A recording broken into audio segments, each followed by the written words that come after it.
You reach the softest edge of your day. When your body feels heavy, your eyes sting a little, and your thoughts still race in messy circles. You choose for once not to chase them. You let the outside world stay outside and allow a slower one to rise behind your closed eyes. Of course, you probably won't survive this story without getting at least a little sleepy, because we are about to wander very slowly into one of the dreamiest wonders ever imagined. The Hanging Gardens of Babylon, wrapped in the soft light of dusk. So before you get comfortable, take a moment to like the video and subscribe, but only if you genuinely enjoy what I do here. Drop your location and let me know how your day has really been, your worries, your exhaustion, or even a tiny joy that made you smile. I'm here to truly listen and offer the most sincere, heartfelt advice I can. Now, turn off the lights, take a deep, slow breath, let your tiredness melt away, and gently close your eyes.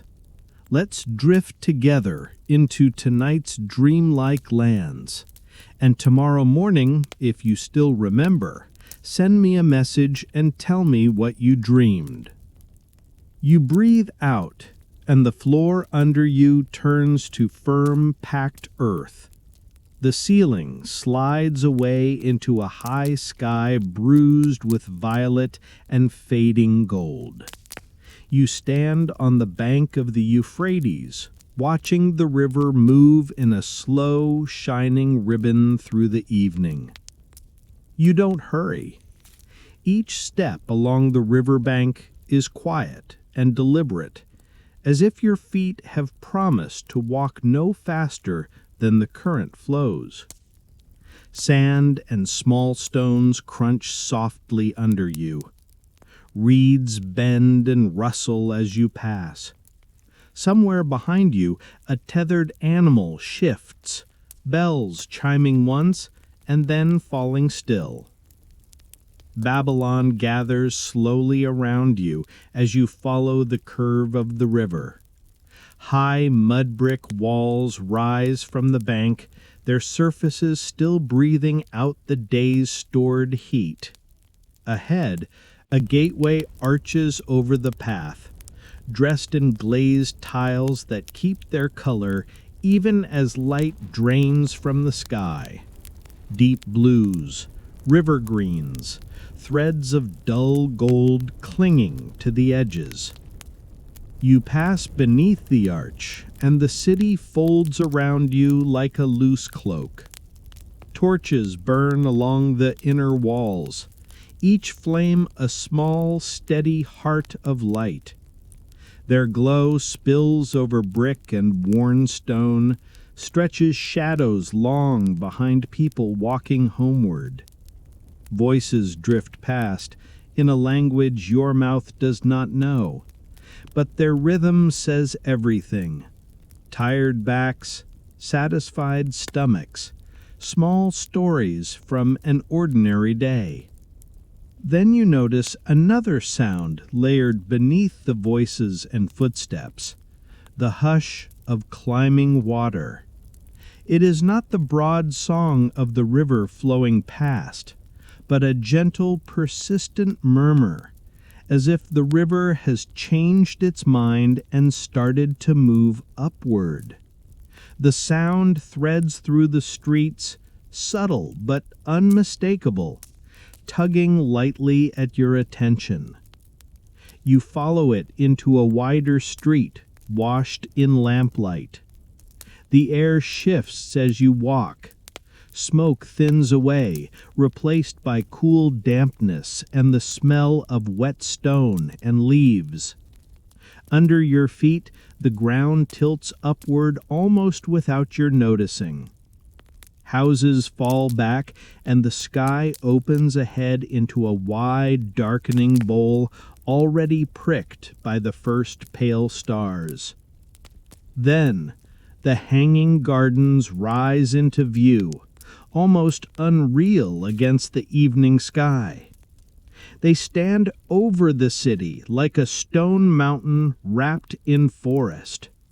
Terraces stack one above another, supported by massive pillars and hidden chambers.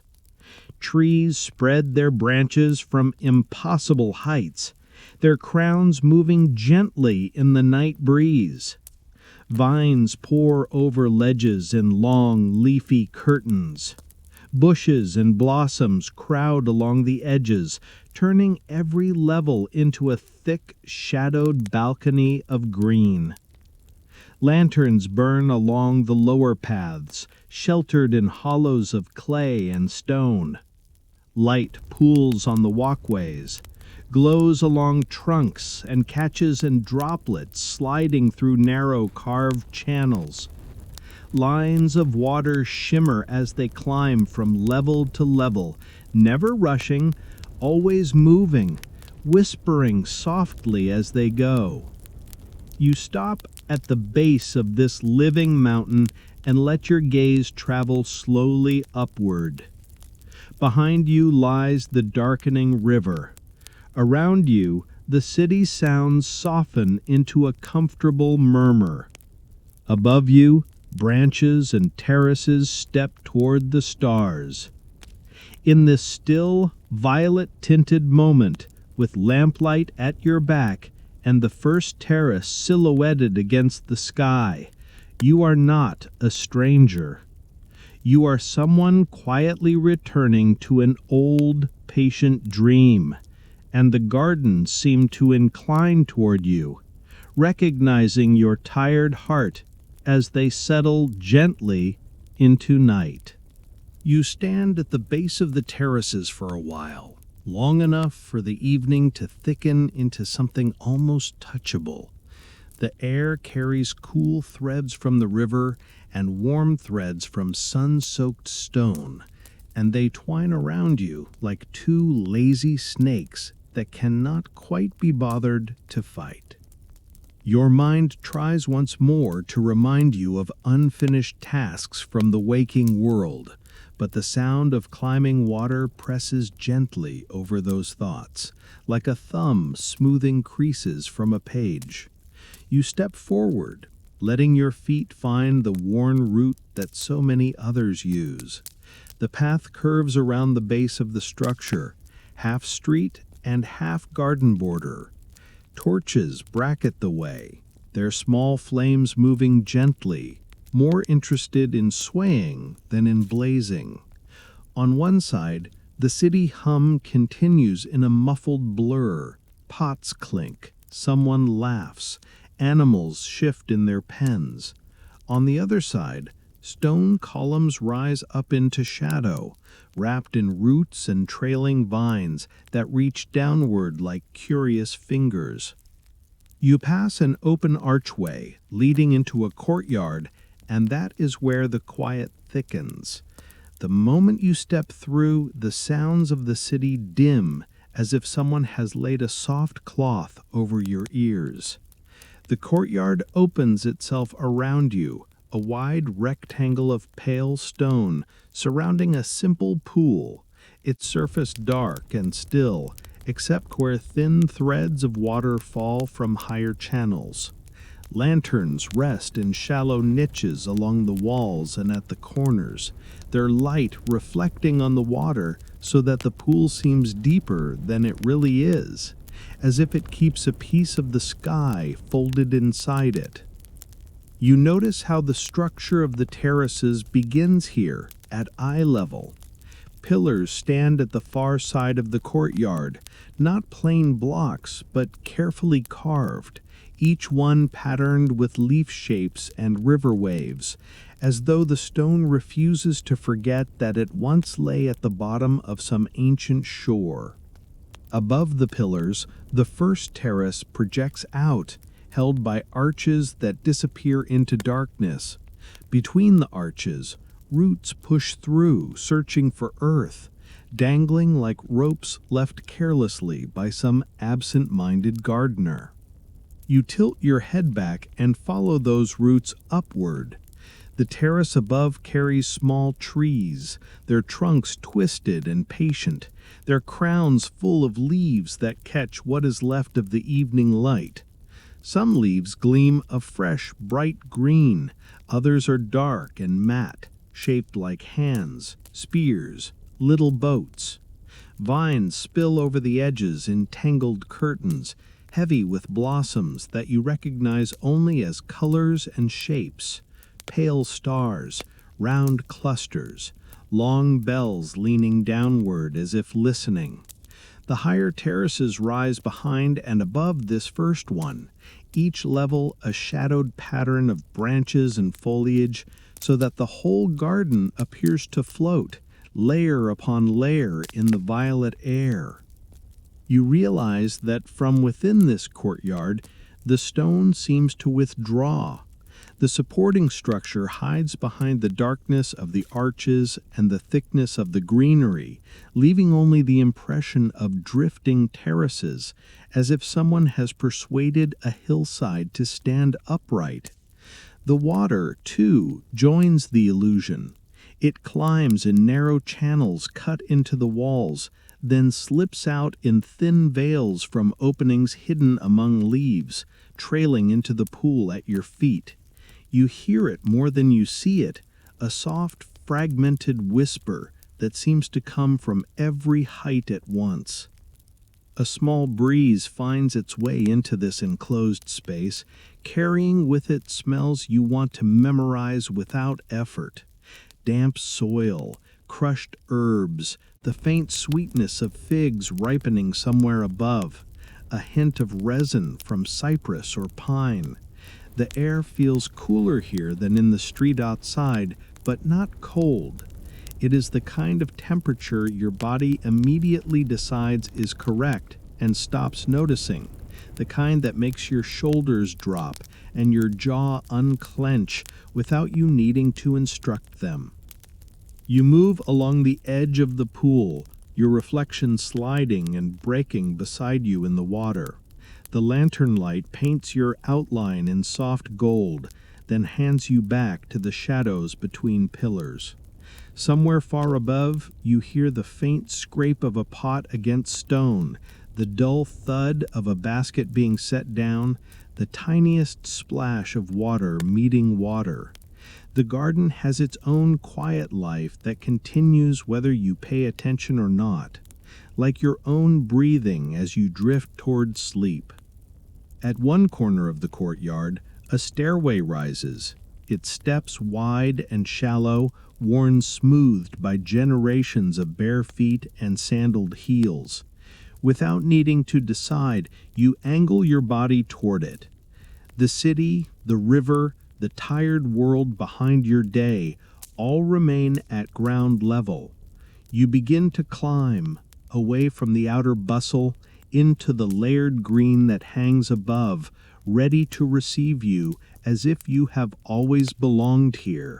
The first steps carry you upward so gently that you are not sure at first whether you are climbing or simply being lifted, like mist along a hillside at dawn. Cool stone meets the soles of your feet, faintly grainy, made for unhurried travelers who have nothing left to prove to the day. Shallow hollows worn into each tread fold your stride into those of everyone who has climbed here after the heat, looking for air, shade, and that quiet feeling that comes when the world finally agrees to lower its voice.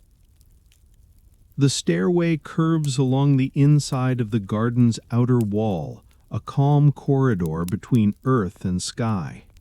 On one side, the stone rises in a continuous curve. On the other, occasional openings lean out toward the night. Lanterns rest in recessed niches, their flames small and steady. They do not chase darkness away. They simply mark the next few steps with modest pools of gold. Shadows of leaves slip across the walls as a mild breeze threads through hidden cracks, and your own shadow drifts among them, elongated and gentle. Soon you feel that you are walking through the garden's lungs. Each short stretch of stair has its own scent. A few steps carry you through the faint bitterness of crushed olive leaves. A little higher, something bright and sharp touches your nose, as if someone has just broken the skin of a citrus fruit. Higher still, the air thickens with damp soil and flowers, a warm greenhouse exhale that belongs to places where plants are absolutely certain they are loved and watered. The walls nearby carry the signatures of time and care. Some bricks hold shallow carvings of waves, leaves, or animals, their edges softened by centuries of fingers and dust. Others wear glazed tiles that still catch the light, deep blues and river greens dotted with simple rosettes and stars, as if someone once tried to set a private sky into the masonry. Here and there, a tile has cracked and lifted a little. Ivy and moss have noticed and moved in, sending fine roots into the gap with quiet certainty. Above your head, the next terrace is mostly hidden by hanging growth. Vines pour down in loose curtains, their leaves beaded with drops that glitter briefly in lantern light. When you brush past, a few droplets slip free and tap your shoulders, your hair, the steps behind you.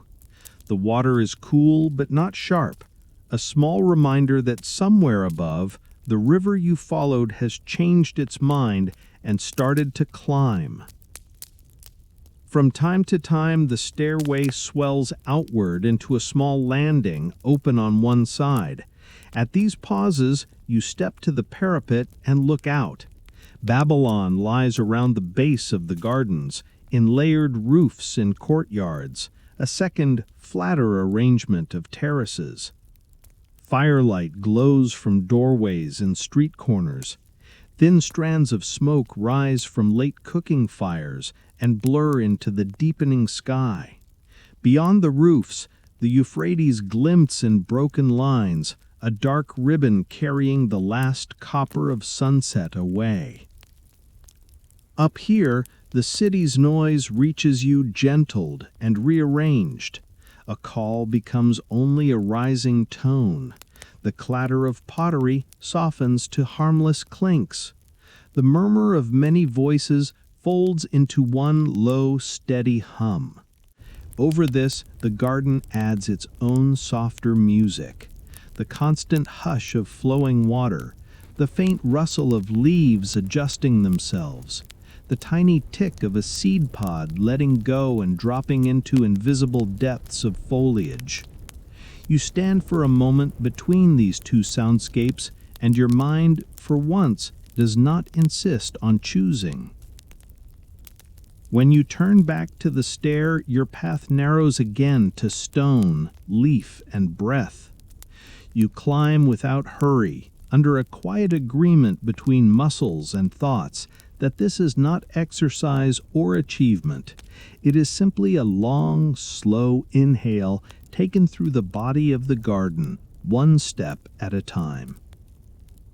At one bend, flowering creepers have claimed the staircase, spilling over the parapet so thickly that the way ahead becomes a fragrant tunnel. Pale blossoms brush your cheeks as you slip through, leaving a dusting of pollen you will only notice later. Emerging from that leafy passage, with the scent still clinging softly to you, you see a wider wash of lamplight spilling down from above, and you feel, more than know, that the first full terrace is just ahead, waiting to open like a quiet village suspended in leaves. You step out from the stair's last curve onto the first full terrace, as if arriving in a small, hidden neighborhood floating above the city. The ground beneath you shifts from bare stone to packed earth, soft with old roots and fallen petals. Low walls edge the path, but their lines disappear under clay pots and vines that ignore human geometry. Light gathers in modest pools. Clay lamps sit on ledges and flat stones, flames held low, each nursing a small halo of gold. Leaf shadows ripple on the walls as the air moves, and you walk through them like someone wading a shallow, cool stream. Behind you, the stair already feels distant, as though the garden has drawn a curtain over the noise below. Here, the workers of this lofty forest appear only as gentle traces. Sandals rest by a doorway cut into the terrace wall, leather ringed with pale mineral where irrigation water has dried.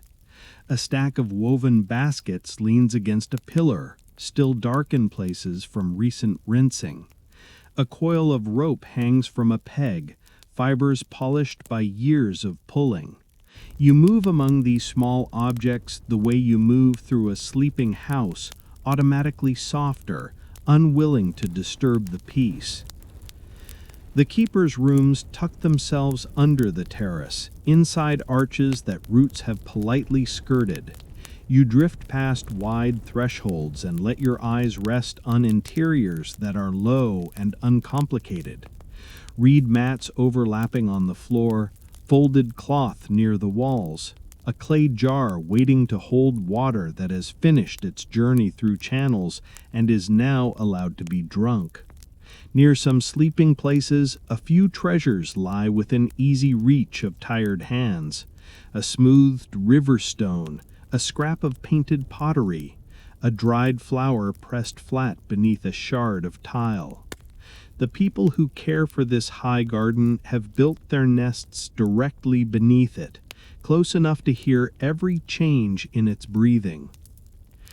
A narrow path leads you between raised beds where the plants work instead of performing. Herbs meant to ease fevers, calm minds, and settle stomachs push soft leaves above the soil. Low shrubs hold berries that will never enter royal stories, but will sweeten the mouths of sore-backed gardeners tonight. You notice how everything is arranged not for symmetry, but for survival. Thirsty roots near channels, sun lovers at the terrace edge, delicate leaves tucked against the cool inner wall. Someone has thought through all this so often that the thinking has become landscape. Near a cluster of palm trunks, a simple working space gathers around a shallow stone trough. Wooden buckets rest upside down along its rim. A worn strip of cloth hangs over a peg, and beside it, a low bench bears the dull shine of countless evenings. Here, hands that have spent the day buried in soil are rinsed, dried, flexed open toward the night. The terrace hums with a rhythm your body begins to borrow. Somewhere above, unseen gardeners make their last rounds, listening for odd notes in the water's song. On this level, the keepers move through closing gestures, scraping dried mud from sandals, shaking soil from hems, offering one last bucket to a tree that has somehow earned an extra sip. The hard work is done. What remains is smoothing the day's rough edges before darkness finishes the job. You pass a low platform where tools rest in careful lines, wooden-handled spades with rounded corners, hooks for teasing leaves from channels, small knives made shiny by 1,000 stems. None of them look threatening, they simply look ready. Beside them, an overturned pot serves as a table, supporting a bowl of oil steeped with sprigs of something aromatic. A faint, resinous scent rises and threads itself through the cooler smells of wet stone and leaves. Beyond this working corner, the terrace softens. You find a small sitting space under a trellis sagging with flowering vines. Mats and low stools ring a central flat stone where a jug and cups wait, already beaded with fine moisture.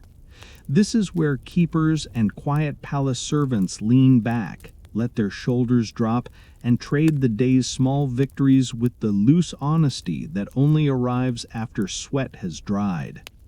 You picture them here, legs stretched, backs against the warm wall, listening to the garden's nighttime version of itself, quieter, slower, running mostly on habit. It feels strangely natural to imagine yourself among them, as if this is not your first evening in their company. The mats carry traces of soil, the cups remember past nights in faint stains, yet the air is full of a worn-in satisfaction your tired mind recognizes instantly. This is the tucked-away corner of the hanging gardens where wonder is allowed to be ordinary, where those who keep the marvel alive are briefly permitted to be just human. Standing in the half-light, breathing with the invisible company of gardeners and servants, you feel yourself quietly folded into their shared weariness, welcomed into the gentle ending of their day. You linger a while in the circle of mats, breathing in the mixed perfume of earth, oil, and the last warmth coaxed from the stone. The terrace feels like a settled exhale, but the garden itself is not quite finished with its day. Under the soft murmur of leaves and distant city sounds, another tone keeps threading through, low and steady, like a large animal breathing in some hidden room. It occurs to you that this entire floating forest is impossible without something unseen working very hard somewhere out of sight. The river you left behind at the foot of the walls has clearly refused to stay where rivers usually belong. It is climbing behind everything you see, coaxed upward by clever stubbornness and the kind of engineering that only truly obsessive people attempt. You slip away from the sitting space and follow that deeper sound. The path narrows between a wide tree trunk and the terrace wall, and the air cools suddenly, dropping a few degrees in the space of 2 steps. Stone replaces earth under your feet again. Ahead, an archway opens onto a descending ramp, its threshold darkened and slick from countless wet footprints. A faint draft moves up from below, bringing with it the smell of damp clay, algae, and old wood that has married itself to water. You descend into the underbelly of the garden. The ramp curves gently, cut into the thickness of the terrace, and the walls lean in like patient shoulders. Lamps are fewer here, but you do not feel lost. Light from small shielded flames falls onto the stone in round patches, enough to show you the next few steps, enough to keep you humble. The rest belongs to shadow and to sound. Deeper you go, the louder the hidden breathing becomes. It resolves itself into overlapping noises, the slosh of water in confined spaces, the creak of wood under strain, the faint clack of pot against pot, the stretched groan of ropes under load. Together they form a slow, mechanical chant that repeats and repeats, utterly unconcerned with who is listening. The ramp opens into a tall chamber you sense before you fully see. The air changes again, thick and cool, brushed with tiny droplets. When your eyes adjust, you realize you are standing inside the garden's throat. In the center of the space, a massive vertical shaft rises, wide enough for several people to stand inside it, though no one ever will. Along its inner face, a chain of clay buckets circles in an endless loop, each one hung from a thick rope that passes over wooden wheels and around hidden pulleys above. On the lower side of the loop, the buckets vanish into a dark mouth in the floor, where the river has been allowed to intrude. On the higher side, they emerge heavy and dripping, carrying the river upward in patient mouthfuls. The buckets climb in jerks as the rope moves, tilting slightly with each step of their ascent. Water shines on their outer surfaces, gathers along their rims, and falls in small glittering threads that stitch the air between shaft and floor. The whole contraption is moved by power that you cannot immediately see, only feel, as a slow rhythmic shudder in the stone beneath your soles. On one side of the chamber, Wide wooden treads form a great wheel built for human feet rather than river current. Inside it, shadowy figures walk steadily, bodies leaning slightly forward, hands resting against support beams. With each careful step, the wheel turns, the rope moves, and the buckets rise. These walkers are the quiet engines of the hanging gardens, climbing but never arriving, their journey measured not in distance but in lifted water. Ramps and smaller channels curl outward from the shaft like roots in reverse. Some lead to cisterns recessed into the floor, broad and shallow, where water rests briefly before being persuaded further along. Others rise at gentle angles through the walls, lined with smoothed plaster to help every drop on its upward way. You trace one such channel with your gaze as it disappears into the stone above you, feeling oddly comforted to know that this groove you can touch with your fingers will soon be carrying the tiny silver threads that become mist on your skin. You move closer to the shaft and look up. Somewhere far above, the upper terrace roofs cut across your view, but between beams and roots you catch glimpses of other openings, other chambers with other wheels. The system repeats itself in tiers, like a ladder made of water and effort, each level taking over where the last one leaves off. It is all so wonderfully impractical, a collaboration between river, rope, muscle, and patience, built for the single indulgent purpose of making trees grow where trees have no right to be. You feel a flicker of admiration for whoever first thought this was a reasonable project. It is the kind of idea a tired mind might have when it should be going to bed, the kind you usually forget by morning. Here, somehow, no one forgot. They built the dream anyway, and now you are standing inside the machinery that keeps it from collapsing back into fantasy. As you watch, a bucket emerges at the top edge of the shaft and tips into a stone channel with a soft, satisfied rush. Water leaps forward, curls along the carved path, and vanishes into the wall.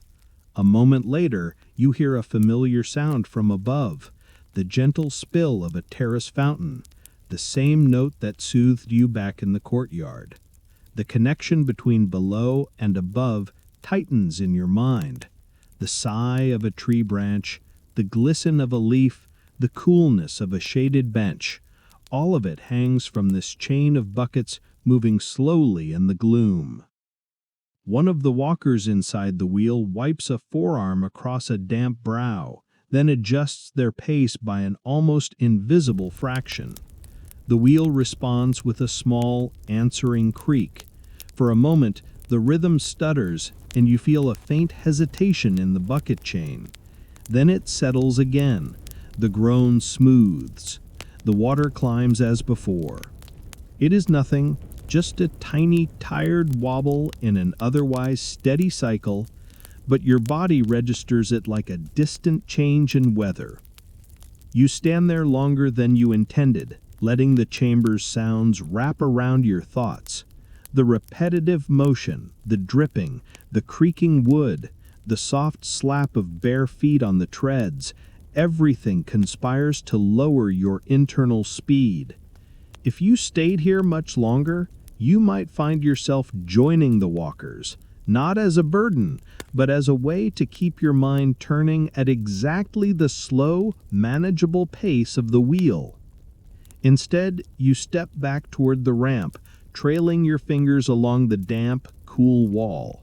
Behind you, the garden's secret heart keeps working, raising the river, feeding hidden channels, and sending quiet nourishment upward to the terraces where leaves and blossoms wait, utterly unaware of the complicated devotion happening down here in the half-dark. You rise from the cool ramp with the faint ache that comes from watching other people work while you do absolutely nothing productive, and for once that feels perfectly acceptable. The sound of the wheel and the bucket chain fades behind you as you climb back toward the terrace, leaving the garden's hard-working throat to its endless swallowing and lifting.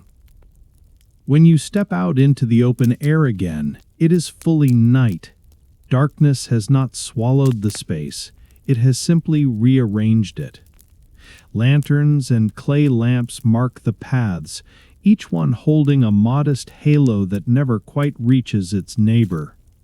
The trees and vines become silhouettes with glowing edges, their leaves catching stray light and giving it back in soft, broken glimmers.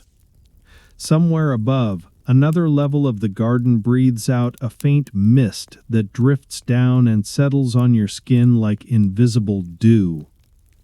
The terrace has shifted into its evening self. The tools you saw earlier now rest completely, their metal and wood cooling after the day's work. The baskets leaning against the pillar have slumped fractionally, relieved of their loads. The shallow trough where hands were washed is still, holding a flat reflection of a patch of sky and one patient star. The garden keepers and quiet servants have slipped out of their working shapes and into something looser, but they have not gone far. You follow the smell of baking and sweetness, which in any era is a reliable guide to the best decisions. The path bends between raised beds, and then widens into a low, open court sheltered by palms. Their trunks rise like slow, thoughtful columns, and their fronds spread high above, catching breeze and starlight. Lamps hang from some of the lower branches in simple slings of rope, swaying just enough to make the shadows on the ground feel drowsy rather than restless. The stone underfoot here has stored the day's heat and now releases it reluctantly, like someone who does not want to give up the last words in a conversation. You feel it through your feet as a gentle, even warmth that makes the idea of sitting down seem not only reasonable, but inevitable.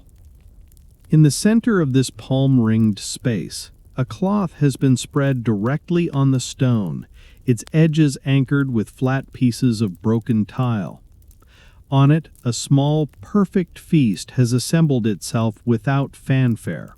Round loaves of flatbread lie stacked, their surfaces bubbled and blistered from the oven, still flexible enough to bend without cracking.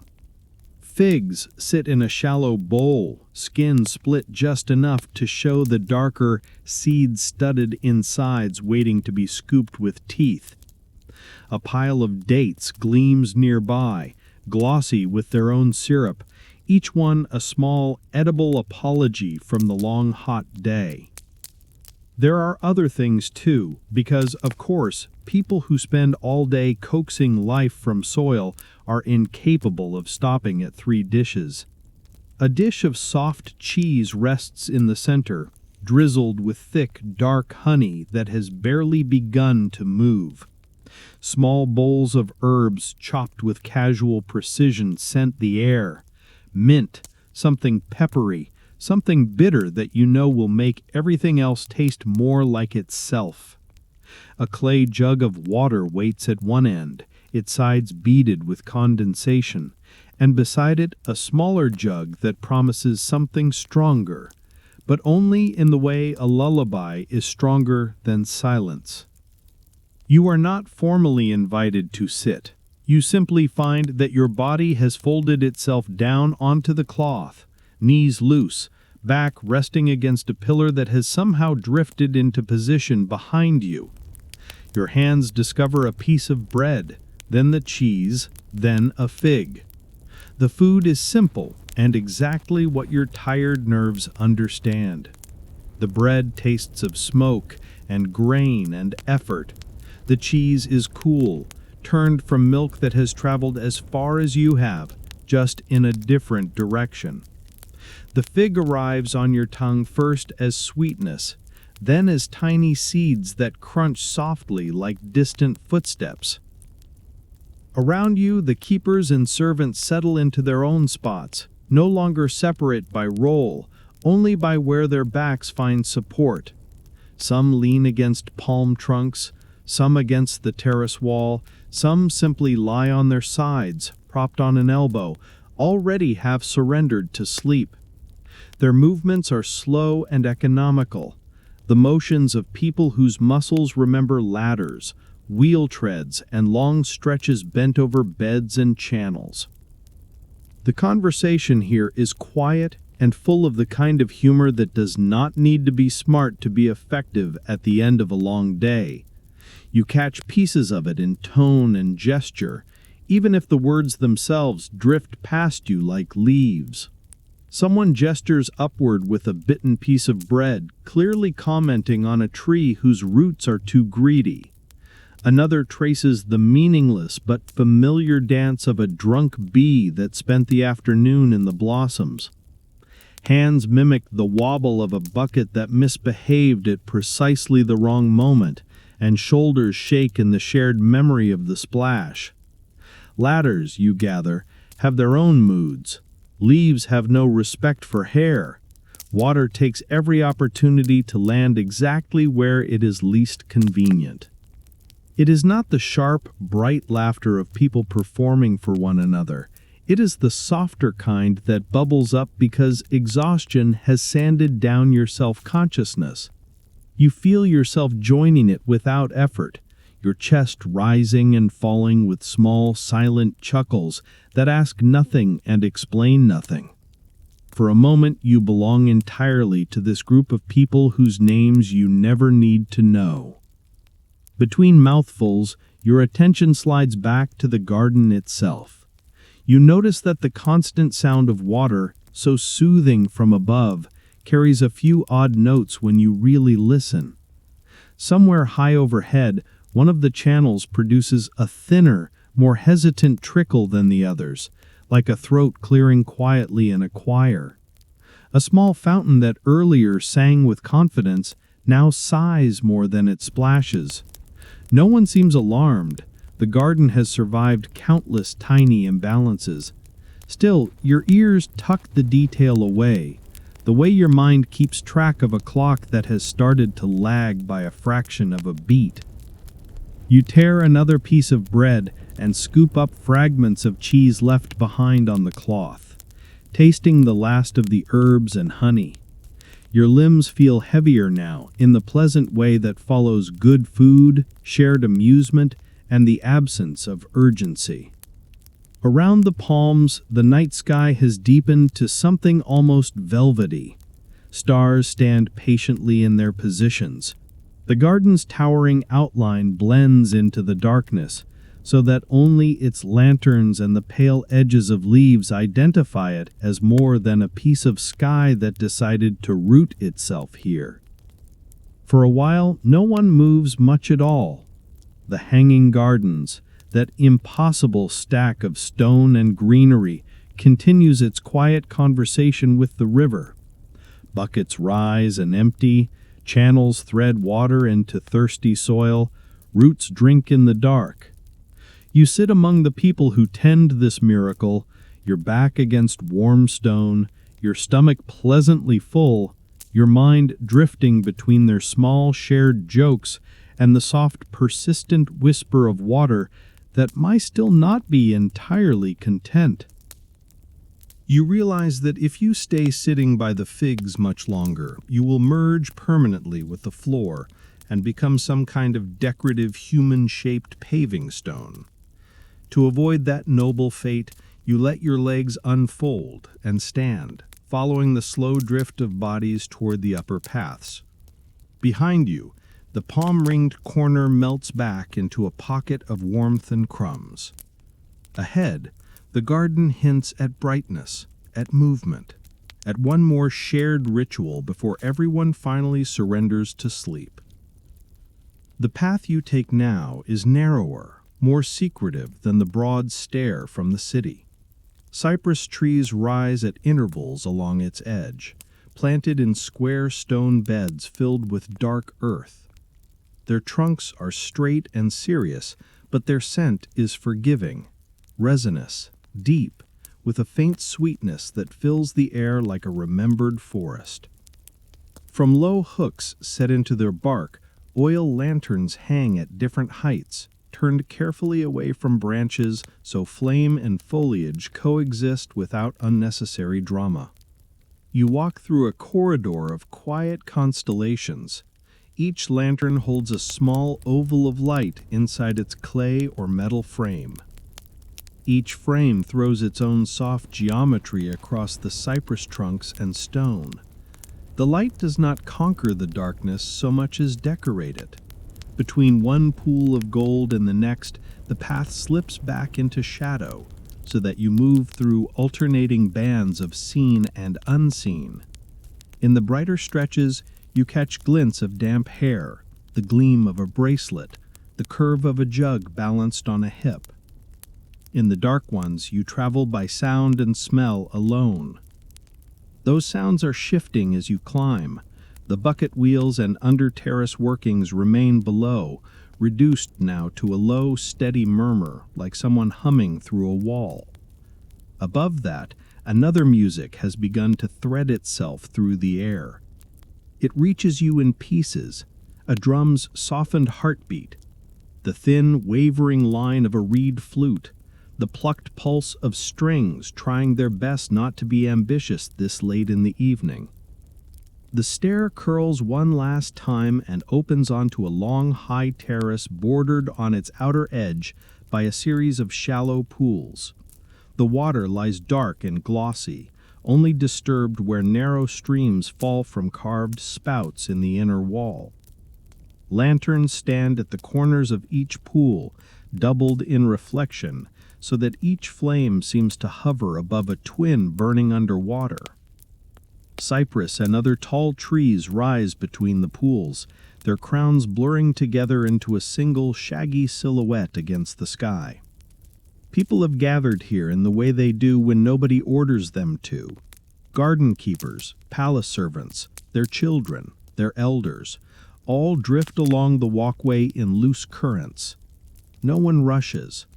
Some lean on the low walls, letting their arms rest on cool stone while they watch the pool surfaces remake the night. Some sit on the raised borders with their feet tucked beneath them. A few older bodies settle into place with definite intention, clearly planning not to move again until gravity gives them no choice. The musicians have claimed a modest patch of ground near the center of the terrace, between two pools whose edges almost kiss. Reed mats serve as their only stage. A shallow drum rests flat before one player's knees. Another balances a stringed instrument along their lap. A third holds the flute, fingers already remembering familiar patterns. They do not demand attention. They simply begin, and the sound spreads as quietly and inevitably as the scent of crushed leaves. You fall into the slow circulation that moves past them.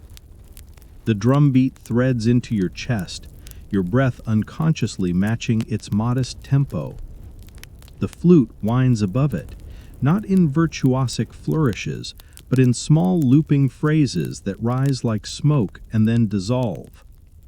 The strings drop in comments, a few notes here, a wavering sustain there, the musical equivalent of a raised eyebrow and a sleepy smile.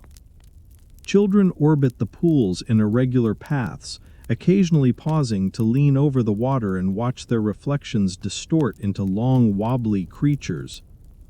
One leans too far, steadies themselves with a flailing arm and sets off a lace of ripples that turns lanterns and stars into a scattered mosaic. Even without understanding the language, you can feel their delight, an uncomplicated fizzy joy that travels by posture and breath rather than by words. The fountains along the walls add their own subtle commentary. Some spouts pour thin, steady ribbons that land with a hushed, constant sigh.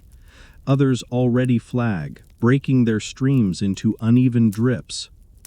You notice one pool whose fountain has grown hesitant. The water there emerges in small, uneven pulses, as if the channel behind it has something lodged in its throat. Each drop lands with a louder plink than you expect, drawing your attention the way a tired heart draws your awareness when it skips a beat. Still, nothing here feels urgent. The weakened trickle is simply folded into the garden's soundscape.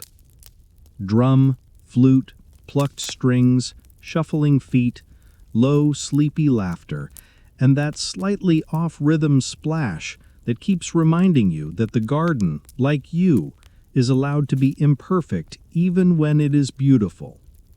At certain points along the walkway, the crowd naturally slows and forms small swirling clusters. In these wider pockets, a few people let their bodies move more obviously with the music. No one performs exactly. Instead, pairs or small groups trace familiar patterns on the stone. Steps that slide and turn with minimal effort. Gestures that keep arms mostly low and shoulders mostly relaxed. These are dances designed by tired people for tired people. Choreographies that know you have already used up your sharpness on the day. You let your feet join one of these small eddies. The pattern is simple: a sidestep, a gentle shift of weight, a half turn, a return. The motion writes itself into your muscles almost at once.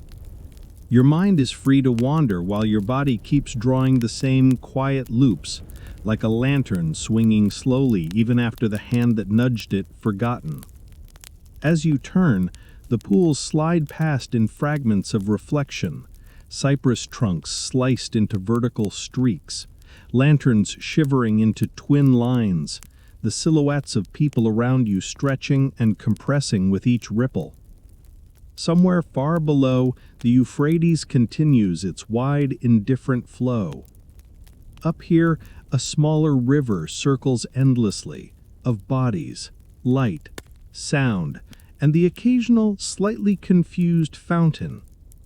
You walk within it all without needing to direct anything. There is nothing to plan, no decision to optimize, no outcome to secure. You are simply one more figure in the Hanging Garden's quiet festival, walking slowly between trees and pools, while the night settles thicker on your shoulders and the music cradles your thoughts in loops and spirals. For now, your only task is to keep existing at this gentler speed, and to notice in the corner of your attention that one pool whose voice has grown a little too thin. You keep drifting along the terrace's gentle current, letting the drumbeat file down the last rough edges of your thoughts. The music loops and softens on itself until it feels less like a performance and more like a comfortable background hum for your tired brain. Children weave in loose zigzags along the pools, moving with the unsteady grace of people absolutely determined not to admit they are sleepy. For a few moments, you almost manage to forget the faintly embarrassed plink of that one hesitant fountain. Almost. Your ear keeps catching it, the way your mind keeps catching the same small worry whenever you are trying to fall asleep.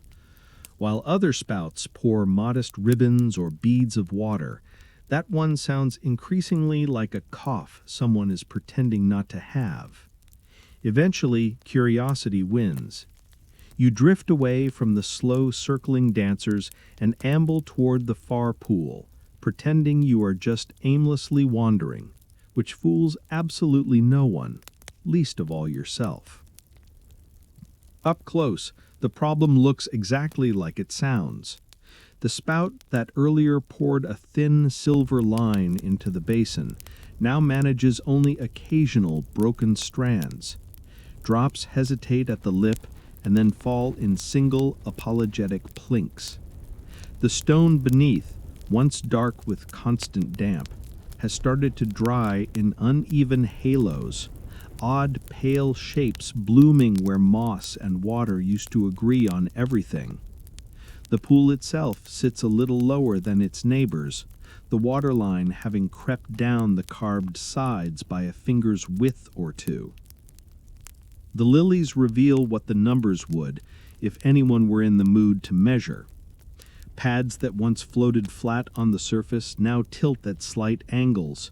Stems stretch tight as they follow the falling water.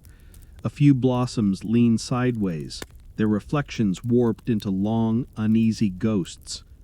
Lantern light, once caught smoothly in the pool, now fractures along the newly exposed band of stone, turning gentle circles into jagged flares.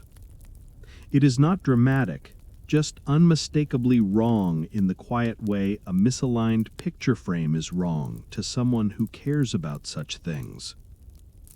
You are not the only person whose attention has wandered to this small imbalance. The movement of bodies nearby changes almost imperceptibly. A keeper who had been leaning back with spine relaxed shifts forward, elbows on knees, head angled toward the sound. Another, perched on the low wall, uncurls from their comfortable slump, shoulders drawing up with the subtle readiness of someone who recognizes the mood of a familiar problem.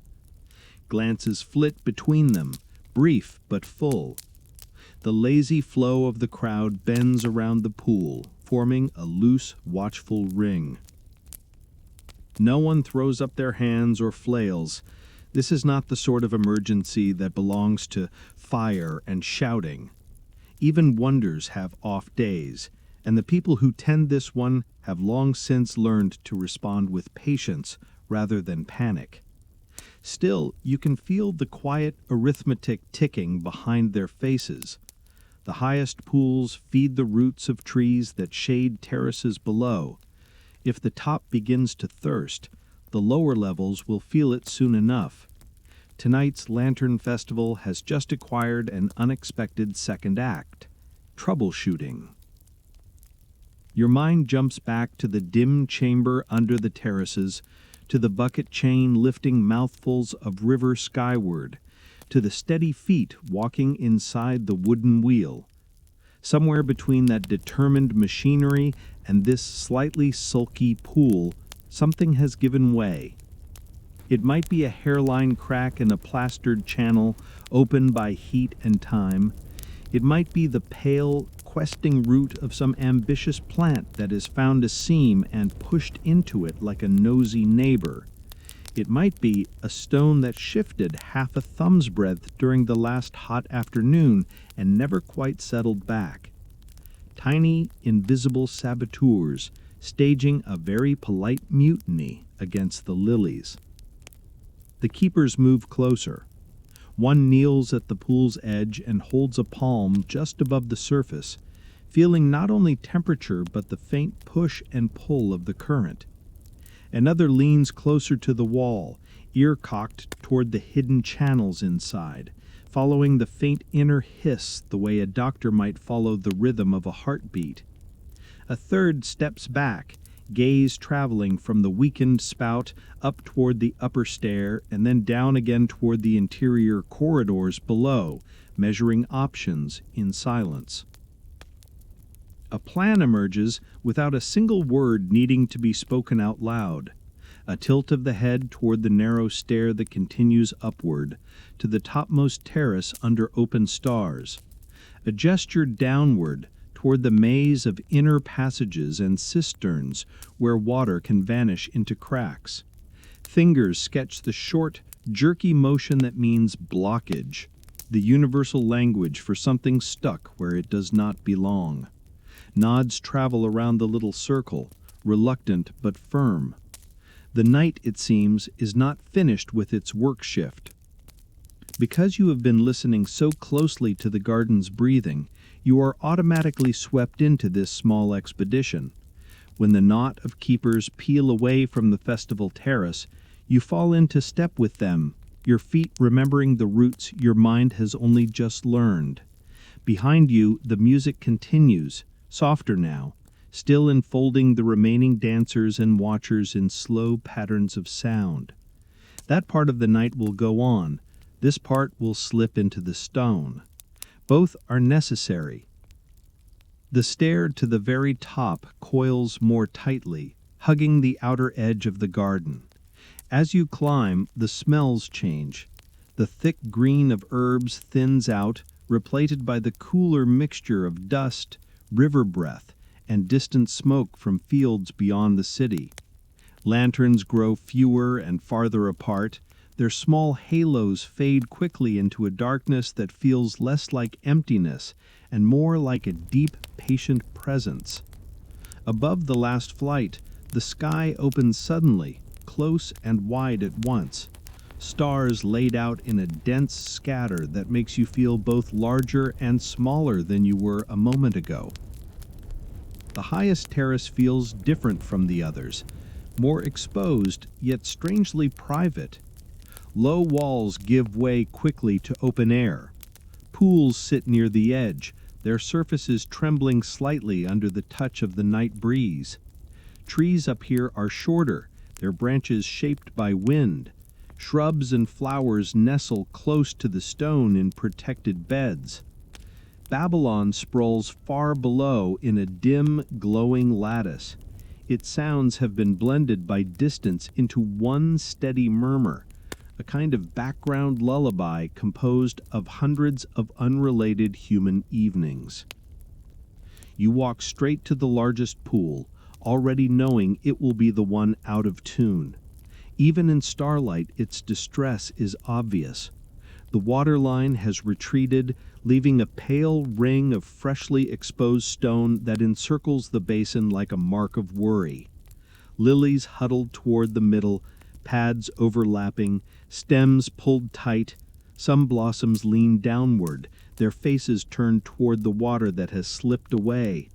Above them, the feeding spout manages only the occasional thin strand now, each one falling with a sound that feels far too loud for so small a drop.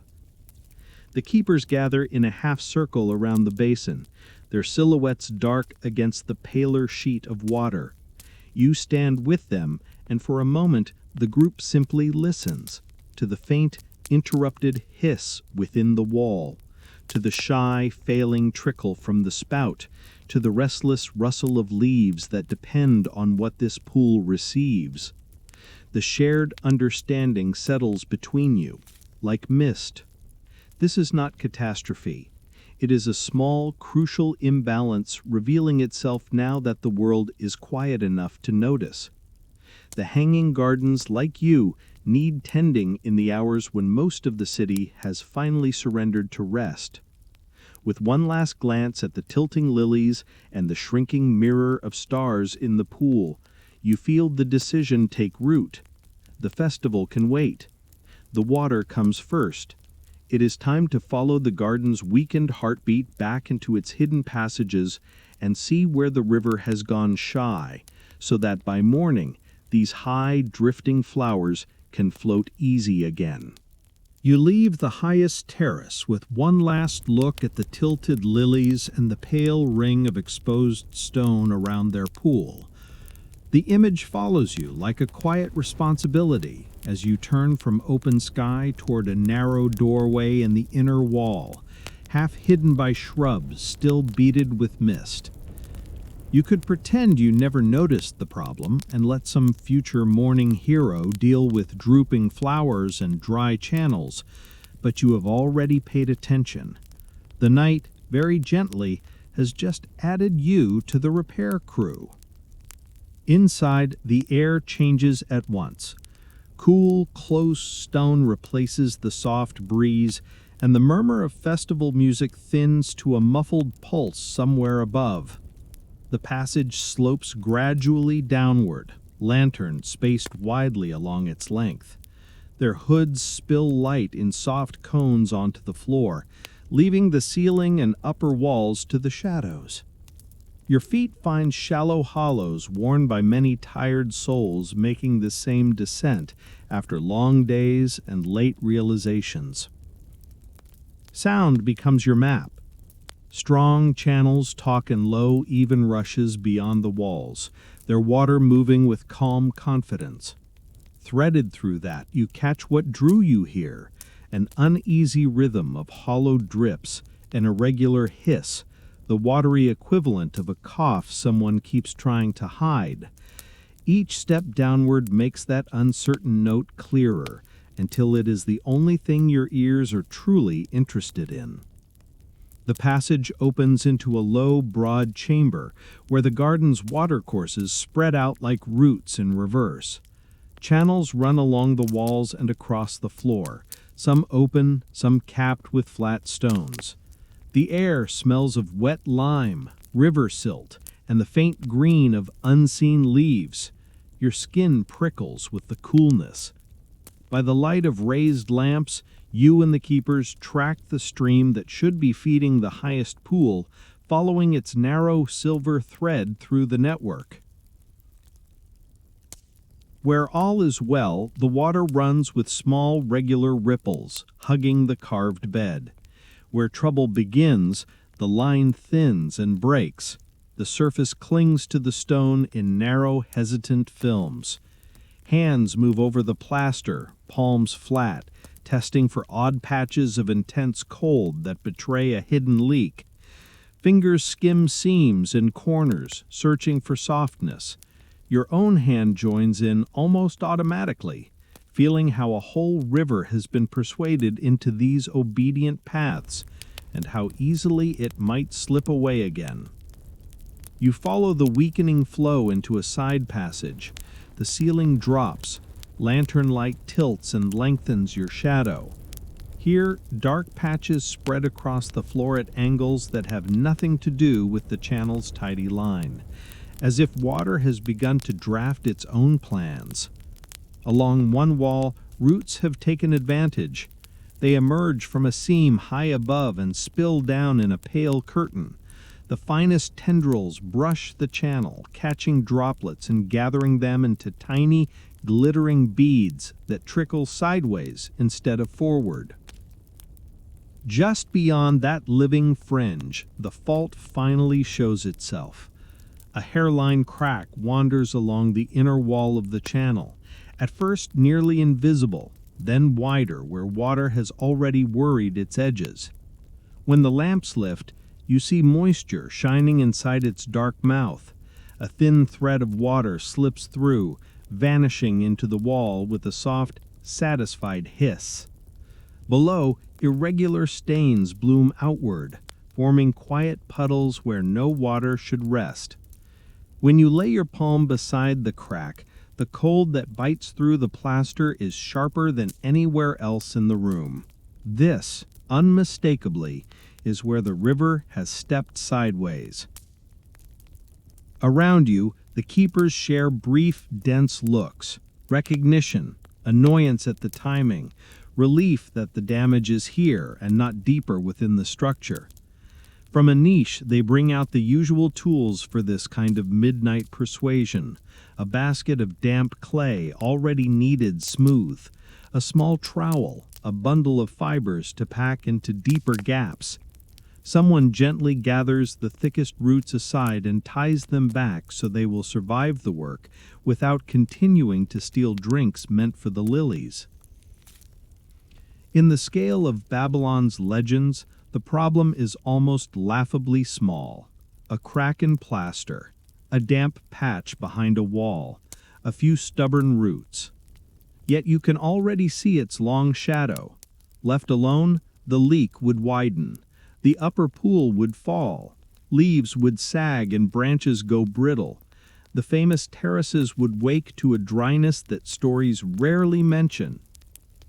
Instead, in this narrow corridor beneath the dreaming city, a handful of gardeners and one temporarily borrowed traveler stand at the quiet hinge of the night, ready to coax the wandering water back into its proper path so it can climb again toward the waiting flowers above. You stand in that low corridor with your hand on the cold plaster, feeling the narrow escape of water as clearly as a pulse under skin. The leak is not dramatic. That is exactly the problem. Big disasters get attention. Hairline cracks wait until no one is looking, and then quietly rearrange the future. You and the keepers have arrived in time to catch this one in the act, which is honestly more responsibility than you expected to pick up on a night meant for relaxing history. The tools of rescue are not glamorous. a basket of clay already worked to a soft, obedient consistency. A bundle of fibers stripped from some patient plant, ready to become reinforcement. A small trowel, whose handle has long since learned the shape of familiar hands. Someone passes the basket closer, and you find once again that you have volunteered without speaking. Your fingers sink into the clay. It is cool, sticky, and oddly comforting, like the grown-up version of the mud you were always warned not to bring into the house. You pinch off a smooth handful and roll it between your palms, feeling grit and moisture distribute themselves. The gardeners do the same, building small stores of readiness along the channel's edge. One of them presses the fibers gently along the crack first, urging them into the narrow mouth where water has been slipping away. The fibers darken quickly, drinking in the errant trickle. Their task is simple. Give the clay something to cling to, something for the water to push against instead of through. Then you lean in together.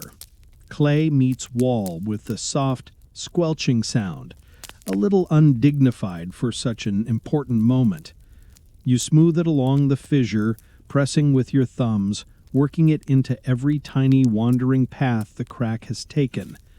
The cold, biting through the plaster, pushes back against your pressure, but this time it has nowhere else to go. Your thumbs leave ridges that you rub away, flattening the surface into a neat, continuous curve.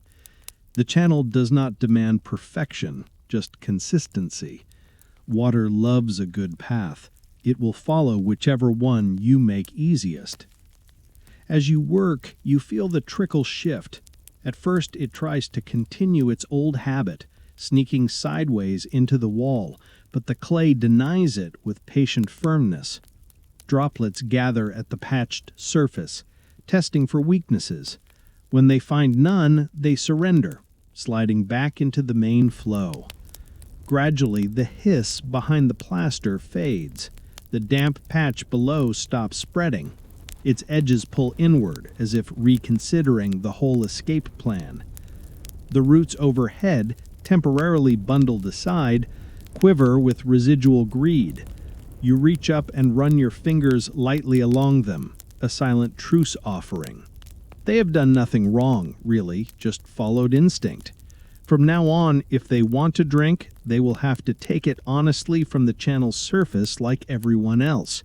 No more secret straw into the garden's throat. Further along, other hands are busy with smaller imperfections. Hairline seams smoothed, shallow chips filled, loose bits of plaster pressed back into place. The keepers move with the economical grace of people who have done this in every season, on nights hotter and colder than this one. Nobody tries to erase every sign of age. The point is not to freeze the garden unchanged, but to keep it functioning, breathing, failing in small ways, and then being coaxed back into balance. When the last smear of clay has been patted into submission, the channel surface gleams in the lamplight, a slender, perfect arc. You step back to watch the water reclaim its lane. It runs thinner here for the moment, cautious, as if waiting to see whether the new boundary can be trusted. Then confidence returns in small increments. Ripples thicken, reflections sharpen.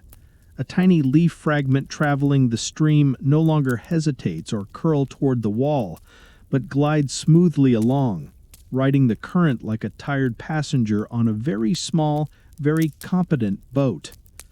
From somewhere above there is a change so subtle you almost miss it. The sound of that failing fountain, the hesitant, embarrassed plank that has been haunting your ear, shifts. The drops no longer arrive as isolated impacts. They begin to string together into a tentative thread, then a more continuous line. The pauses shorten. The tone fattens with water. It is as if a throat has cleared itself after a long, awkward cough. The keepers exchange the kind of glances tired professionals give each other when something finally works. A +1 nod, a ghost of a smile, a shared wordless, Of course it did, but also thank goodness. Tools go back into their niches.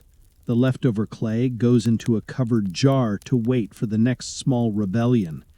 The bundled roots are loosened and allowed to fall back into their curtain shape, now touching a properly directed stream instead of stealing from a hidden leak. Even the floor begins to tell a new story. The stray puddles that had been forming at odd angles no longer receive reinforcement. Their surfaces smooth, then shrink, as the stone drinks them in or channels them toward proper drains. Within a little while, they will only be darker patches, then faint marks, then nothing at all. The night will forget that this corridor ever hosted a tiny, sideways river. You follow the strengthened flow back toward the main chamber, watching the water move with increasing ease. Its path rises, curling through the wall to rejoin the upward climb toward the highest level. By the time you reach the central junction, the channel feeding the top terrace is already fuller. It speaks with a livelier voice where it spills into a holding basin, sending small waves lapping against the carved rim. No one announces that the problem is solved. You can feel the collective decision instead, to trust the repair and let the garden show the result. One by one, you and the keepers turn back toward the stairs. The passage seems a touch lighter now, though nothing about the lamps has changed. Maybe it's just you, carrying less quiet tension in your shoulders, climbing with the knowledge that the river has been gently nudged back toward its promised route. Back on the highest terrace, the air opens around you in a familiar rush of sky, stone, and distant city glow. The problematic pool waits where you left it, but it is no longer entirely the same. The waterline has not miraculously leapt to its former height. This is not that kind of story. But the steady, strengthened stream from the spout is obvious even in starlight. No more hesitant drips, no more awkward pauses. A thin, constant ribbon falls into the basin with a sound that blends easily into the chorus of other fountains. You move to the edge and watch. The pale ring of exposed stone is still visible, but its border is already softened by a thin sheen of fresh wetness creeping upward. Lilies that had been tilting precariously now rock more gently, their stems relaxing as the basin very slowly fills. A few pads drift outward, reclaiming old positions with the unhurried confidence of regular cafe customers returning to their favorite table. The mirrored stars in the pool sharpen, their broken shapes knitting together as ripples even out. The garden will need hours yet to fully restore this pool, and Dawn will get to witness most of that quiet climb. For now, though, the emergency has shrunk back into a simple, ongoing process. Water rising where it should, roots drinking what they need, leaves above unaware of how close they came to waking thirsty. You stand there, breathing in the cool, damp air, and understand that sometimes the most satisfying victories are exactly this small and this invisible. Below, the wheel continues to turn. Buckets rise. The river keeps climbing in patient mouthfuls through stone and clay and stubborn human intention. Somewhere between its source and these lilies, your clay-covered thumbs have become part of the story. The hanging gardens will never know your name, but they will carry a tiny fingerprint of you in that smooth curve of plaster, guiding water back toward the trees. You leave the lilies to their slow rescue and drift toward the outer edge of the terrace, following the faint pull of open air. The highest paths narrow and then widen again, unfolding into a parapet that encircles the garden like a calm stone ribbon.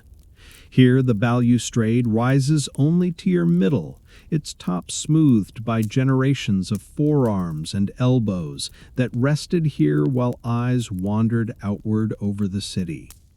You lean into that lineage without thinking, forearms on warm stone, hands loosely folded. The last crumbs of dried clay from your earlier work cling in pale smudges along your fingers, a small, grainy reminder that your evening unexpectedly included plumbing duty in a world-famous wonder. From this height, the whole episode feels pleasantly unreal, like a half-remembered dream involving buckets, roots, and you doing manual labor with absolutely no prior training.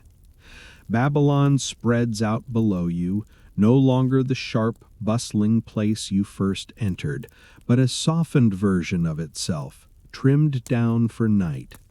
Roofs stretch in bands of shadow, courtyards open like dark wells within the pale grid of streets. Terraces mirror your own in miniature, holding a few potted plants or small trees that stand motionless in the warm breeze. Light spills from doorways and narrow windows, more honey than fire now, its edges blurred by dust and distance. The Euphrates curves through it all, a single deliberate stroke of deeper darkness threaded with glints. Along its banks, clusters of lamps gather where people linger late. Further out, softer points appear, more scattered and dreamy. Some of those lights detach from the shore and drift with the current, tiny river lamps on woven rafts. From up here, they look like fallen stars quietly choosing the long way home.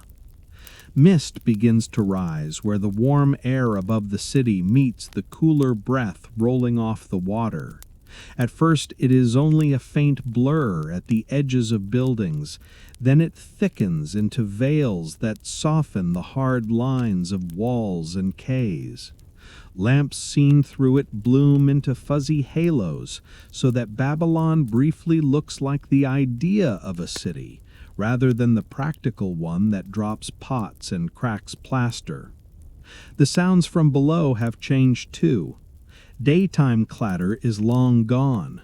Even the festival terrace you left sends up only a muted blend of drum and flute, more vibration than noise. From the streets you catch fragments of laughter, the clack of a closing gate, the shuffle of someone still negotiating with their own tiredness.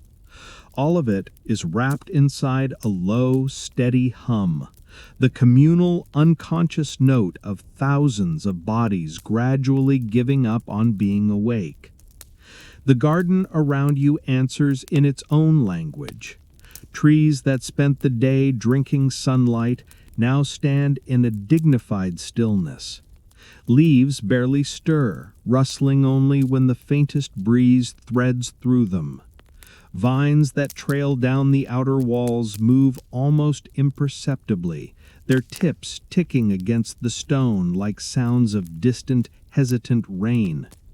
Behind you, the newly restored fountain keeps its promise, sending a thin but confident ribbon of water into the high basin with a sound that blends neatly into the background hush. You breathe in, and the air brings you a layered mixture of scents: damp earth from the patched channels, the river's mineral coolness, a trace of smoke from cooking fires now down to embers, the ghost of crushed herbs still clinging to your palms.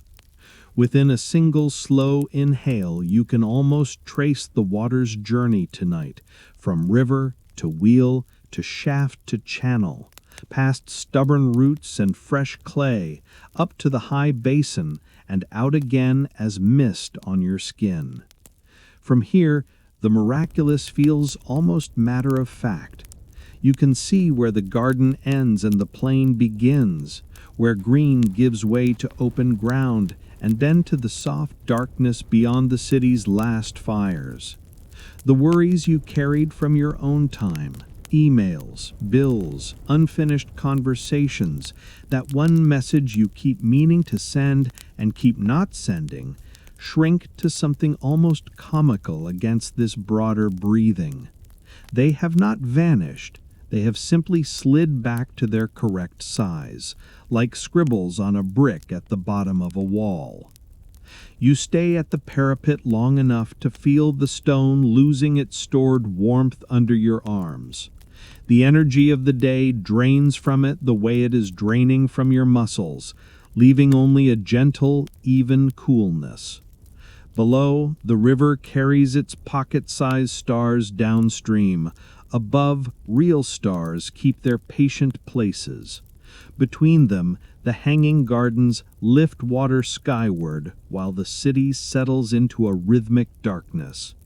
For this small stretch of night, you are permitted to exist at exactly this speed, leaning on ancient stone, watching Babylon blur into sleep, letting your own thoughts thin out until they drift as slowly as the lamps on the river. Eventually, the view below becomes so familiar that even wonder starts to feel like a kind of stillness.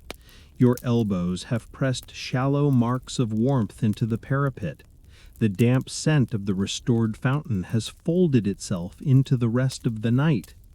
Somewhere between one slow breath and the next, you realize that the garden is edging past the busy part of evening and into something gentler, and that if you are going to say goodnight to it properly, this is the moment.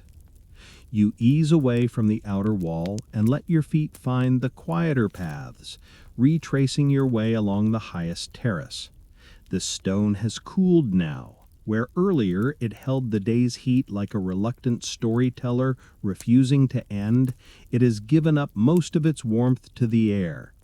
Under your soles it feels faintly cool and faintly rough, exactly the texture you would choose if you were designing a surface meant to convince people to walk slowly. The pool of once worried lilies waits where you left it. You stop there first because you are, unfortunately, the kind of person who likes to check on things even after you know they are fine. The spout continues its thin, steady ribbon, landing in the basin with a sound that has entirely lost its apologetic edge. The waterline is still low by the measure of perfect stories, but you can see where it has begun to creep upward, darkening the stone in a new soft band. A lily pad that had been leaning against its neighbor now floats with a little more independence. One blossom has straightened just enough to stop looking like it is contemplating a dramatic faint. Satisfied, you move on. The upper terrace curves inward, away from the parapet, and the sky briefly disappears behind a canopy of branches. The trees up here have begun their own version of sleep. Their leaves don't hang dramatically, they simply move less, accepting that the night will be long and there is no need to perform. In some of the tighter clusters, blossoms that opened proudly in the afternoon have folded themselves into neater shapes, petals overlapping like cloaks drawn closer around shoulders. They are not closing against you exactly. They are just done for the day. You pass a bed of night-blooming flowers, pale against the darker soil. Their fragrance thickens the air in that small pocket of the terrace, a soft, sweet insistence that this hour belongs to them. Moths attend in slow, fluttering arcs, wings catching stray lantern light in small, powdery flashes. The whole little corner feels like a party no one bothered to announce, attended only by creatures who have an understanding with darkness. A narrow stair leads you down to the level where the music had been. As you descend, the sounds resolve from a single blur into more distinct pieces. The memory of a drum beat, the last scattered notes of the flute, the quiet, decisive twang of a string being loosened for the night. When you step onto the festival terrace, you find it gently dismantling itself. The pools still hold their double lanterns and star reflections, but the walkway is emptier now. The dancers are mostly gone, leaving behind only a few scuffed loops on the stone that your feet can almost reconstruct into steps. The musicians sit cross-legged on their mats, stowing instruments with the care of people who know that wood remembers how it is treated. The drum has been laid on its side, The flute rests in its wrapping, the stringed instrument leans against someone's knee, one last vibration still humming faintly in its belly. Children, who earlier zigzagged along the pool edges, now drape themselves over laps and shoulders, surrendered to gravity and sleep. Their heads loll in that peculiar, boneless way that only the truly tired manage. A few small sandals lie abandoned near the water. Their owners have been carried off without bothering to reclaim them. Adults navigate around these sprawled shapes with easy practice, stepping over and around them as if they were just another kind of tender, temporary furniture. The hesitant fountain, whose awkward plink had first caught your ear, now speaks in a more respectable whisper. You pause as you pass it, noting the new regularity of its fall, the way its pool no longer sulks a little lower than its neighbors. No one else appears to be paying attention, but that is the thing about quiet repairs. Once they work, they disappear back into normalcy. The garden will not applaud you. It simply resumes being itself. You wander on, letting the paths decide for you. Down one short flight and along a curving corridor, you find again the palm-ringed terrace where you ate figs and bread. The cloth has been folded and cleared away. Crumbs linger on the stone like a constellation invented by someone with a sense of humor. The central jug stands tilted, its last drops of water dampening a small dark crescent on the floor.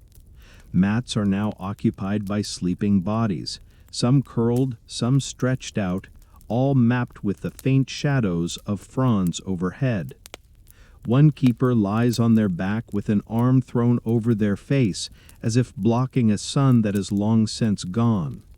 Another has their cheek pressed firmly to a rolled-up cloak, having apparently reached the stage of exhaustion where the question of pillows is settled by whichever object loses the negotiation. The air is dense with the warmth of breath, the ghost of baked bread, and the earthy scent of skin that has spent all day arguing with ladders and soil and winning. You move quietly past them, instinctively matching the hush of the space. Your own tiredness has thickened into something almost pleasant now, a heavy sweetness behind your eyes and in your limbs. If you let yourself sink down on one of those mats, you know you would be gone in moments. Another shape draped across the floor, another chest rising and falling under the palm shadows. Instead, for now, you keep walking. The garden seems to appreciate this last slow circuit. You pass tool corners where spades and hooks rest in tidy lines, their edges softened by lamplight. You skirt the ramp that leads back to the bucket chamber, hearing the muffled, steady groan of the wheel still turning below. Even now, as almost everyone else gives in to sleep, a few feet somewhere keep walking the endless steps inside that wooden circle, lifting the river in quiet, stubborn increments so that tomorrow's blossoms will open as if it were effortless. Near the level where you first stepped into the hanging forest, you revisit the courtyard with the central pool.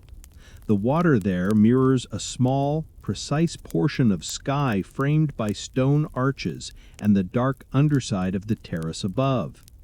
Thin threads fall from hidden channels, pocking the surface with tiny rings that expand and vanish, expand and vanish. Lanterns in their wall niches burn lower, wicks curled, flame tips blackened with soot. The air is cooler now, but not unfriendly. It is the kind of cool that invites blankets, not warnings. You circle the pool once, hand trailing lightly along the smooth rim. Somewhere behind you, a door curtain stirs as a breeze slides through, bringing with it the faint murmur of sleepers shifting on mats. The whole garden has changed its breathing. Earlier, everything inhaled: water, light, voices, movement. Now the terraces exhale: mist, warmth, the last loose grains of sound. By the time you return to the base of the main stair, the enormous silhouette of the hanging gardens stands between you and the sky like a mountain that decided to learn agriculture. You tilt your head back and see in the stacked darkness tiny pricks of lamplight still burning here and there on the higher levels. Most are out. Enough remain to trace the outlines of terraces, to hint at trees and vines, to reassure you that the living structure you have just wandered through is not a dream, but a real, slightly impractical monument to human stubbornness and plant patience. You pause there, at the foot of the ascending stone, and feel the night settle fully. The city beyond the walls has dimmed, the river runs on, the bucket wheels keep walking, the patched cannel holds. Petals close, roots drink, breathing slows. The garden's great, impossible body eases itself toward sleep, and you stand at its edge, a small, tired witness who has been allowed, just for one long evening, to step inside its slow green heartbeat and walk along with it. You stand at the base of the gardens a moment longer, letting your eyes climb the terraces one last time. From here, the whole structure looks almost impossible again, the way it did when you first followed the river and stepped through the gateway. Stone stacked on stone, roots threaded through walls, trees hovering in the air as if they have made some private agreement with gravity. It is comforting to know now that behind all that quiet beauty lies a mess of buckets, cracks, clay, stubborn roots, and very tired people. Somehow, knowing the imperfections makes the wonder feel more solid, not less. You turn away from the stair and let your steps drift back into the outer courtyard. The central pool where your journey into the terraces first deepened waits with its still, dark surface. The hanging gardens lean over it in layered shadows, reflected in wobbled miniature. Where thin threads of water fall from hidden spouts, rings spread outward across the pool, breaking and remaking the image again and again. The garden cannot hold perfectly still, even at rest. It keeps breathing, keeps moving, but at a pace entirely indifferent to your usual urgency. Lamplight along the walls has sunk lower. Wicks curl, oil dwindles. A few flames have gone out, leaving behind faint smudges of soot and a thin trace of warm smell. The lamps that remain burn with a softened resolve, their light thick and amber.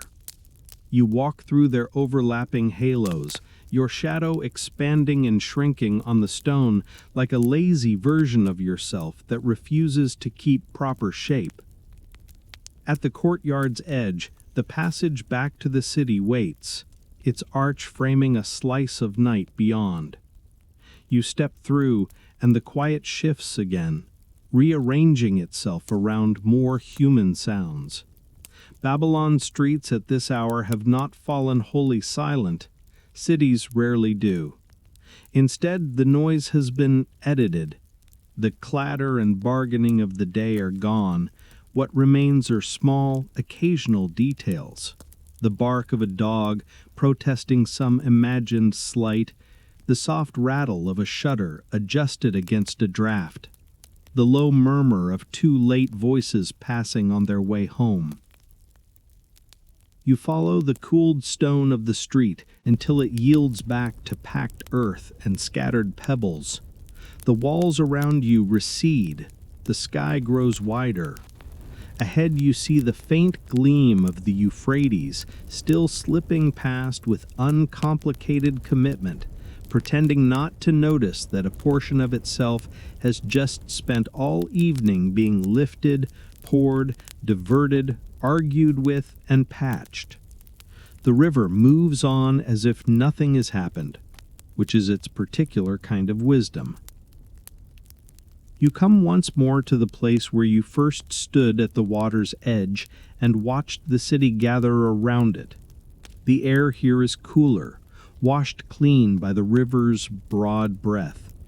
Mist clings just above the surface in torn veils, snagging on reeds and low branches. Lamps float downstream on their small rafts, their flames cupped by still air. Each one wears a trembling reflection, so that for a little while the river seems to carry double the stars of the sky. You stand on the bank and let the night rearrange itself inside you. Behind you, the hanging gardens rise unseen but not unfelt, their terraces now mostly dark, their pools quietly filling and circulating, their keepers sprawled on mats or still walking the wheel deep within the stone. Somewhere up there, lilies rock in their basin, slowly regaining their preferred level of smug, leafy satisfaction. Clay in a narrow channel sets and hardens around fibers and roots. A wheel turns. Feet walk. Water climbs. Roots drink. Petals wait for the first thin light of dawn. Down here, you feel the weight of your own eyelids, the familiar drag in your limbs that says you have traveled far, even if your body has mostly just stood, walked, and leaned on parapets. You have borrowed a night from another time, shared food with people whose names you will never know, and left behind a repair that no one will ever connect to you. It is, in its own quiet way, the perfect kind of influence. Small, invisible, and absolutely enough. You step closer to the water and imagine, for a moment, that if you took one more step, the river would receive you not as something falling in, but as something dissolving out, into mist, into current, into the same broad flow that feeds the bucket chain and the garden pools and the damp smell on your skin. You could stay in this world of terraces and wheels and figs forever, walking slow circuits between parapet and pool, patching the occasional crack, becoming eventually just another tired caretaker whose shoulders know the exact weight of a clay basket. But the gardens are meant to be visited, not owned. Their miracle lives partly in the leaving. So you let the image soften. You let the idea of the river become only water again. You feel the ground beneath your feet, the air on your face, the distant, ordinary pressures of your own life waiting somewhere beyond this dreamlike city. As you stand there, something in you disentangles from the stone in the terraces. The sense of damp earth, olive oil, smoke, and crushed herbs begin to thin, like the last traces of a perfume you once wore every day. The sounds of falling water, of distant drums and flutes, recede into a single gentle murmur, as if the whole night is backing away down a hallway. The shapes around you blur softly, edges lose their sharpness. You blink, and the violet sky over Babylon folds itself into the darkness behind your closed eyes. The river becomes your own breath, moving in slow, even tides. The weight in your limbs deepens, pleasant and inevitable. You are no longer standing at the Euphrates, no longer leaning on a Babylonian parapet, no longer pressing clay into ancient plaster. You are wherever your body truly rests, in your own time, in your own room, carrying with you the lingering coolness of stone under your hands and the steady, comforting rhythm of buckets lifting water toward impossible gardens. The night in Babylon goes on without you now, which is exactly as it should be. Somewhere far away in time, the hanging gardens rock gently on their foundations, leaves whispering, channels sighing, keepers sleeping, roots drinking. Here, in your own quiet space, you let yourself do the same. You breathe in, you breathe out. The river keeps moving, the gardens keep standing, and you, at last, are allowed to rest. The water rises, your thoughts fall, you drift, you sleep. The garden, the city, and the river all slowly fade, and what remains is only the softness of this moment, right here, where you are finally allowed to let everything go. You have walked among hanging terraces and leaned over parapets. You have watched lilies tilt and straighten. You have felt the cool press of clay under your thumbs and the warmth of shared bread in your hands. All of those scenes settled now like leaves sinking to the bottom of a quiet pool, still present, still beautiful, but no longer demanding your attention. You do not need to hold any of it. If the memories want to linger, they will. If they want to dissolve, they will do that too. You are not required to remember which stair led to which terrace, or how the water wheels sounded, or the exact way lantern light folded across the pools. The story has done its work simply by giving your mind somewhere slow and gentle to wander, while your body softened into rest. So you let your breathing stretch just a little longer with each exhale. Your chest rises like a bucket being drawn up from the river and falls like water returning to its basin. The muscles around your eyes loosen, your jaw unclenches, your shoulders sink into whatever supports you. Even the tiniest muscles in your hands, the ones that held imaginary figs and pressed imaginary clay, decide they have done enough for one night and let go.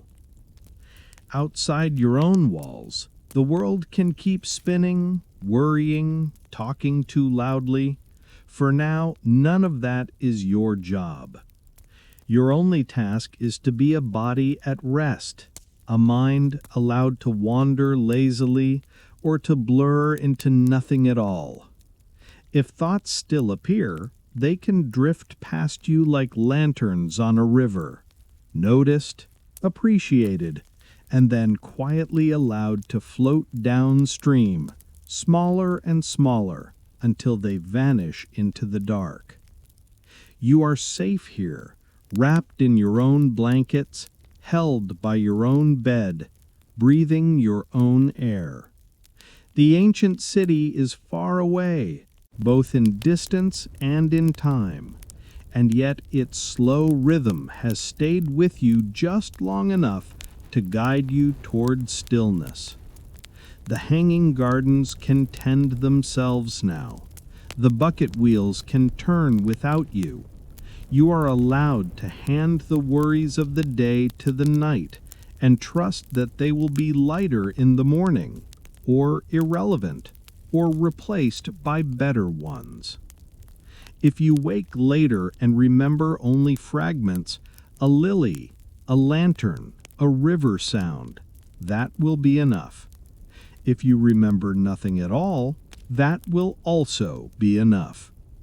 Your body will keep the rest tucked away somewhere beneath your ribs as an evening when you chose to walk slowly, to notice gently, to repair something small and invisible, and then to rest. For now there is nothing left to do, nowhere left to travel, no story left to finish. There is only the soft weight of your own body, the rise and fall of your breath, and the dark behind your eyelids, ready to bloom into whatever dreams you need most. Let yourself sink. Let yourself drift.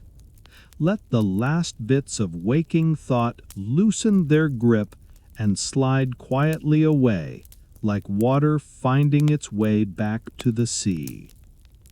End of story. Sweet dreams.